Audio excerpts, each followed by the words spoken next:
कल्याण डोंबिवलीच्या राजकारणात एक मोठी आणि धक्कादायक बातमी समोर आलेली आहे, ज्यामुळे मोठी खळबळ उडाली। राजकारणामध्ये एकमेकांचे वैमनस्य, सूड आणि प्रतिस्पर्धेतून अनेकदा संघर्ष होताना आपण पाहिला आहे।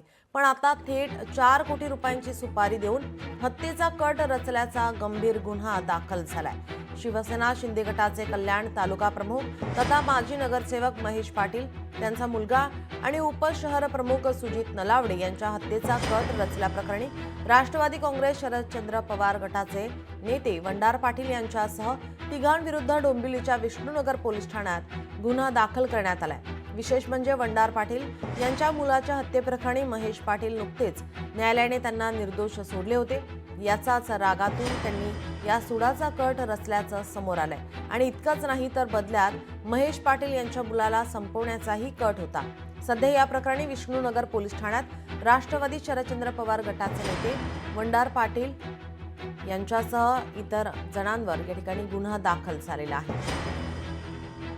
महेश पाटील आणि सुजित नलावडेची सुपारी त्यांना दिलेली आहे, परंतु जेव्हा अर्जुन बरेच दिवस सुपारी वाजवत नव्हता म्हणून त्याने विचारलं तू का नाही करत, तर अर्जुनने सांगितलं की सुजित नलावडेसोबत पोलीस प्रोटेक्शन आहे आणि महेशसोबत सुद्धा पर्सनल 4-5 बॉडीगार्ड असतात, त्याच्यामुळे काम इतकं सोपं नाही।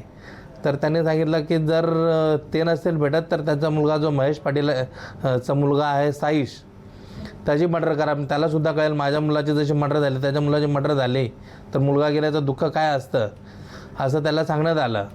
परंतु ती माहिती आम्हाला आधीच मिळाली म्हणून आम्ही अलर्ट होतो आणि पोलिसांना सांगितल्यानंतर पोलिसांनी आम्हाला तेव्हापासून पोलीस प्रोटेक्शन दिलं आहे। त्यांना काही अटक झालेली नाही आहे। लोकशाही मराठी ऐका, पहा, जागरूक रहा।